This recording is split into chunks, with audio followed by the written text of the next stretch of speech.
Welcome into Pro Football Today. It's the post-game show with Kasey, Hudson, and Tom Vecchio. And what a wild ending. First of all, anyone who took the under on that game, that went way over, going 30-30 into overtime. And I'm trying to keep my cool here, Tom, because what a tough ending for the Tampa Bay Bucks. You've got Kirk Cousins dancing on the sidelines. It's driving me mental, but a big game and a big finish for the Atlanta Falcons, closing out this one 36-30. But my gosh, I mean, this was probably a lot off script from what I thought we were going to see. A lot of different things in that second half. Let's start with what we saw in the second half before we touch back to the full recap. Yeah, the second half is kind of what I was expecting for the whole game. 3-3, 3-10 when it comes to scoring. So a bunch of field goals, one score here, one score there. Like that's what I was anticipating for the entire game, divisional game. As I'm going to keep saying, like a short week, divisional game, important, move the ball on the ground. And that's not what we saw. Granted, a lot of it was in the first half. Some inefficiencies when it comes to field goal kicking, missed field goals, but they were moving the ball up and down. Kirk Cousins, 509 and 4 through the air. They moved the ball left and right. As I kind of mentioned on the pregame as well, I said Baker was going to be efficient. He could probably be around 200 yards and have multiple touchdowns. 180 and 3. Like, Baker was good tonight. Like, that's a fact. This game is not on Baker. And listen, he got the knee thing. He got kind of twisted down. He came back. He was moving. This game is not on Baker or the offense. It's about the Bucs defense because your quarterback goes out there and gives you 3 touchdowns. You have an offense that rushes for 160 yards on the ground. They should be winning that game. So it was very exciting. If you have overs on Kirk Cousins, they flew past that. Overs on Drake London. Like, we got a lot to talk about. Oh, absolutely. But you did say it. You talked about Baker Mayfield's ability to be efficient. He had the ability to do so, 79%, and then he ranked about 6% higher than Kirk Cousins, regardless of that insane 509 passing yards. It's just ridiculous, but good football all around. You did mention the most important thing here is the fact that Bucs defense kind of let down their offense. Not kind of, tremendously did. I mean, they allowed 28 first downs to take place there, which is obviously going to put your opponent in a better position to score. And that's what we saw there. We saw their ability to get down the field no matter what. I mean, I thought it was a wrap when Levante David got that interception. I was in here hollering. I was trying not to disrupt the guys in game live. And then just imagine me trying to keep my cool over here in the corner as the game just slips away from the Bucs because defense was just unable to lock down the Atlanta Falcons offense. But let's touch back to what we talked about when it came to the Atlanta Falcons and their offense. They had 33 minutes and 37 seconds of possession time, 81 offensive plays, almost 30 plays more than the Tampa Bay Buccaneers. So when we talk about efficiency, let's talk about their ability to air out the ball. I know there's some upset fans out there when it comes to the rushing yards, especially Algier, and the ability to get downfield. But what did you see from the Falcons offense in terms of efficiency over like script? I mean, this is maybe what people wanted to see from the Falcons in the first few weeks, and maybe it was a bit of growing pain with Raheem Morris and their new OC Zach Robinson. I believe his name's slipping from me right now. Kirk Cousins coming back from the Achilles, and he just wasn't moving well in Week 1 against the Steelers. And, it took some weeks to get things going, right? They got to figure out the balance between the running game and the passing game. They paid Kirk Cousins all this money. They brought him in for a reason. Like, okay, we had a couple weeks to get the things ironed out. Now we're kind of operating at 100%. And this is what they have with Drake London. Should be that dominant receiver. Darnell Mooney, Kyle Pitts, Kadero Hodge, Ray McLeod playing like those ancillary roles that come in and step in when needed. And then Bijan Robinson, should be that main guy coming out of the backfield. I think Tyler Algier has seen the ball just a bit too much. But, this is what we should be seeing from the Falcons offense. A high-volume passing offense with Drake London being that number one option, and then the other option stepping up when needed. I would say be hesitant about some of the options moving forward. I don't expect Kadero Hodge or Ray McLeod to play as big a role in the passing game. So if you see their lines listed at, let's say, 30 or some odd in the next few games, I'm just going to be taking unders or simply staying away. I don't expect 60-plus yards from these third-string receivers, essentially, on a week-to-week basis. Yeah, that was about to be my next question is how do we gauge this moving forward? Because you got some big numbers from guys that haven't particularly been all that involved, but most importantly, a guy who everyone's been waiting to get more involved. And that's Drake London closing out the night with 150 receiving yards through 12 receptions and 1 touchdown. You got Mooney Shorley behind him at 105 receiving yards. And then a big game finally out of Kyle Pitts. I mean, 88 receiving yards through 7 receptions. How do we at least gauge those top 3 guys moving forward? Because now we're seeing the chemistry, now we're seeing the cadence, now we're seeing the capability. Is this something to jump on or kind of give it another week or two? I would say this is the order that they should be in terms of how they end up like on the box score. But obviously, these numbers are inflated based on Kirk Cousins throwing for 500 yards. So if Kirk Cousins throws for a normal, let's say 300ish or 270, I still think this is the order that they should be in. And it should be London as the number one target guy. He finishes around 90 up to 100 yards. Then Darnell Mooney in that 60 to 80 range, and then Kyle Pitts in like the 30 to 60 range. So the order is right. We have to take like the numbers that they put up tonight with a grain of salt, just because it was so like the ceiling projection was so high tonight. Yeah, 500 passing yards is pretty insane. And then, of course, you got to take overtime into account. We've got more to unpack with this game. Bucks fall short to the Falcons 36-30 on Thursday Night Football. But don't go anywhere as Tom and I continue to run through this slate here on SportsGrid TV. Stick with us for Pro Football Today, the post-game show right here on SportsGrid.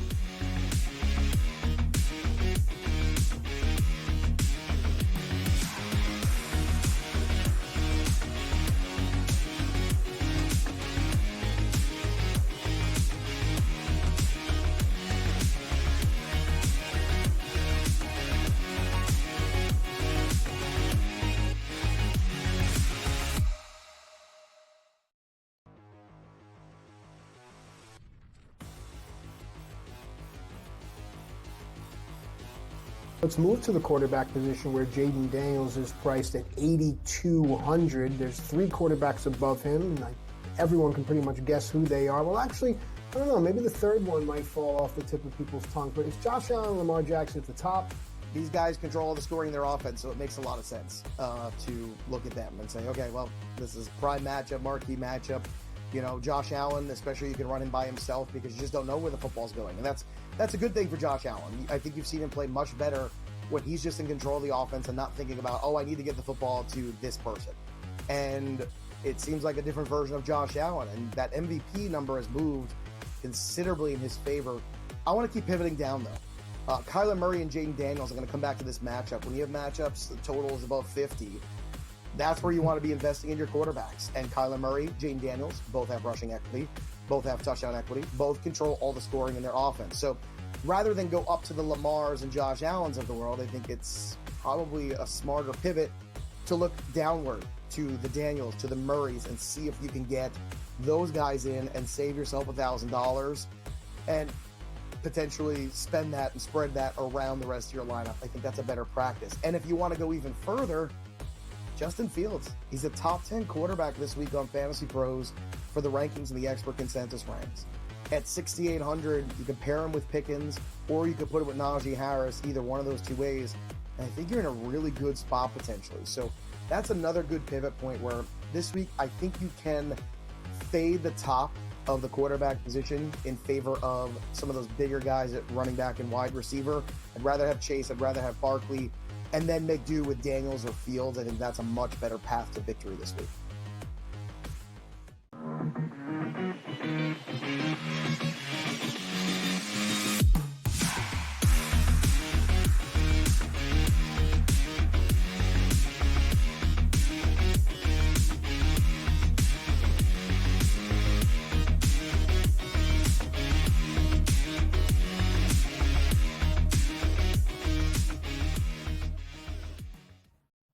Welcome back into Pro Football Today. It's the post-game show with Kasey, Hudson, and Tom Vecchio running through this Bucks versus Falcons game. Falcons come out on top 36-30 in overtime, and what a shootout it was. Adam Kaufman definitely called that part, but when it came to the total, a lot of us were kind of swerved on that. Cousins closes out the game with 509 wicked passing yards, 4 touchdowns, 1 interception. Big game from Drake London, finally with 154 receiving yards through 12 receptions. And Tom and I, right before the break, were just talking about how to gauge at least the top 3 targets for the Falcons moving forward. This seems to be the game plan that they were trying to get to. Tom said it perfectly. I think this is what we wanted to see in week 1.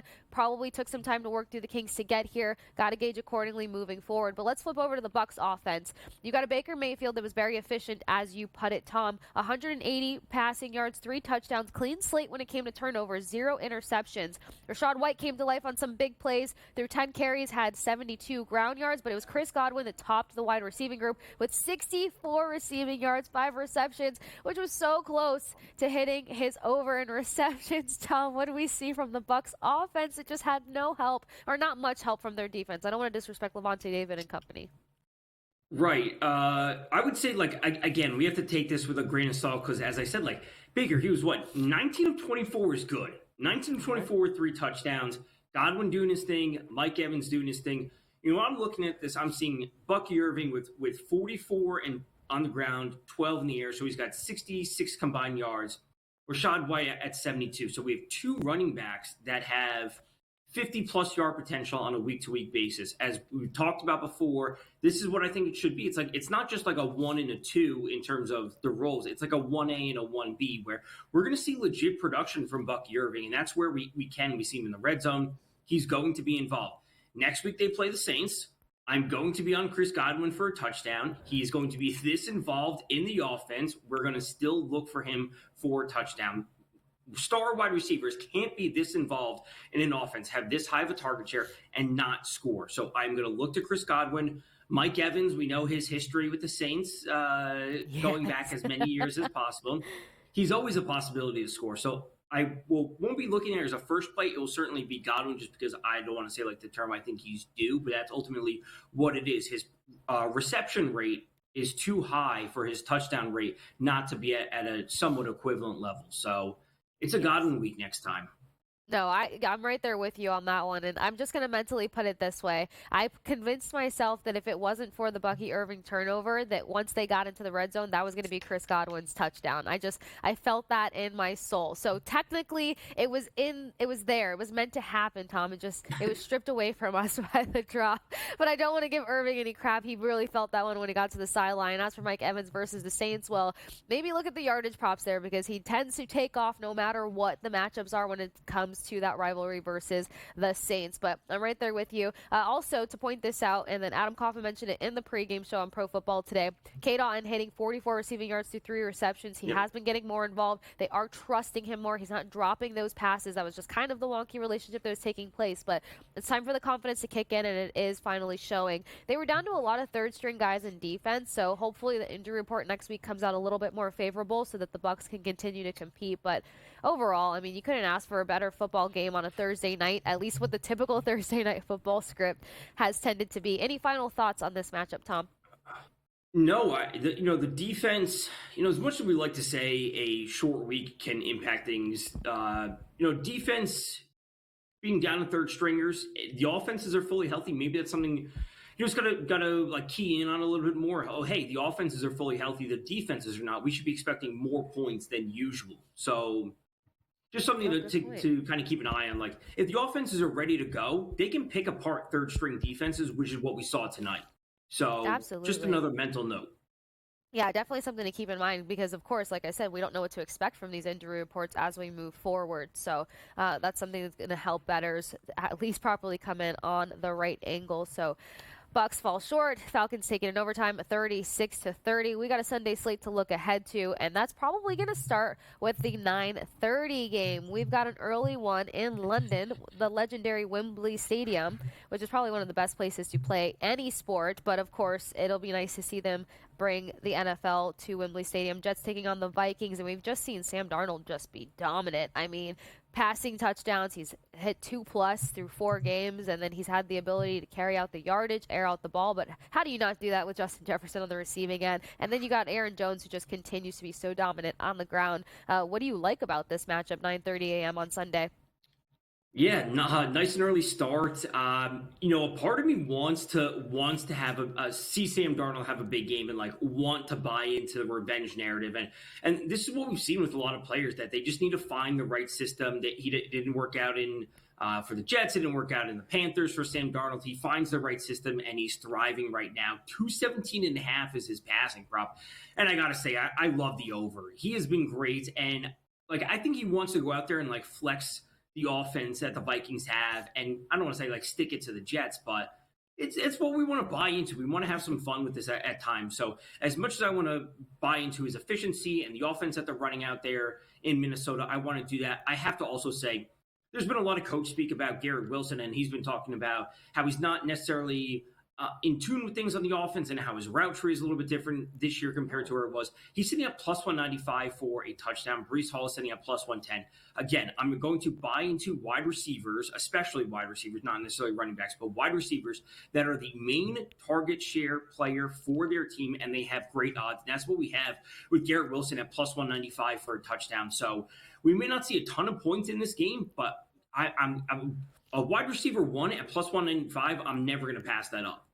Yeah, and I will say, and I've mentioned this to SportsGrid fans beforehand, usually when you call that out, it tends to come to fruition. This is going to be a big battle for the Jets. Of course, they didn't plan to fall short last weekend, so I feel like with the chip on their shoulder, you have to go to those star players, number one. You've got to get them on board and get them fully into the buyout, and Wilson is your guy, so why not get the job done with him, especially versus a Vikings team that's been very surprising. They've played well versus tough defenses, so it's not like they've had sloppy competition either. We'll look at the Vikings side of the ball because there's a few things that I want to eyeball before we get the London game started. That's Sunday at 9:30. We got one more rally to go here on SportsGrid TV, so stick with Tom and I here on Pro Football Today. It's the post-game show. We'll join you on the other side of this quick break.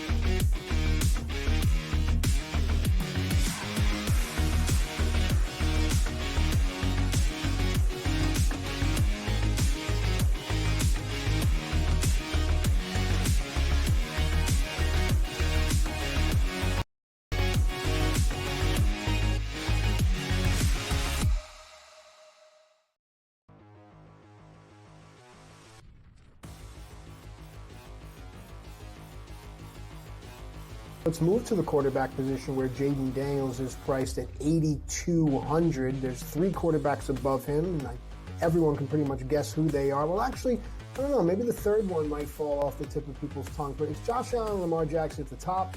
These guys control all the scoring in their offense, so it makes a lot of sense to look at them and say, okay, well, this is prime matchup, marquee matchup. Josh Allen, especially, you can run him by himself because you just don't know where the football's going. And that's a good thing for Josh Allen. I think you've seen him play much better when he's just in control of the offense and not thinking about, I need to get the football to this person. And it seems like a different version of Josh Allen. And that MVP number has moved considerably in his favor. I want to keep pivoting down, though. Kyler Murray and Jaden Daniels are going to come back to this matchup. When you have matchups, the total is above 50.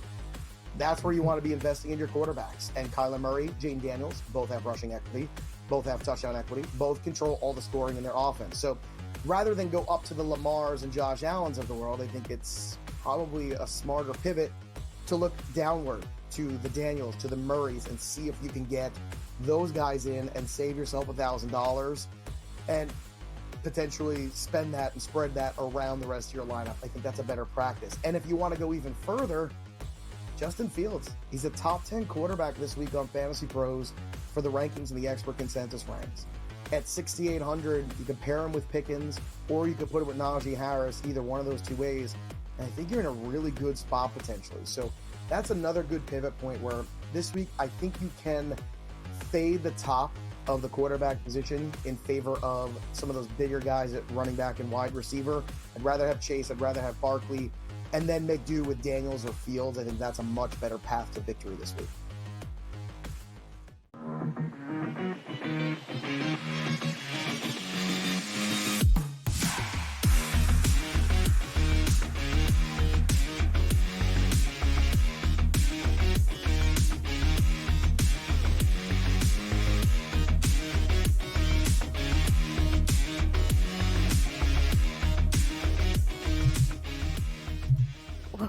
Welcome back into Pro Football Today. It's the post-game show with Kasey, Hudson, and Tom Vecchio. We got one more rally to go through. Before the break, we were talking about the London game. We got the Jets taking on the Vikings. We want to see if Sam Darnold continues to roll, and honestly, who doesn't want to see how well he can continue to succeed in this system? Got a great head coach and football mind. I almost said hockey mind. Got a great football mind leading the way here. And before we went to the break, Tom, I wish we had a pregame show on Sunday because, of course, I just have to throw out there one of the props that I'll be eyeballing for this one. It's going to be Sam Darnold over 10.5 rushing yards, 32 rushing yards versus the 49ers. If he's getting any sort of pushback defensively, which you should expect from the Jets, then I think he can easily get over 10.5 rushing yards. That's a fun one that I like to throw out there.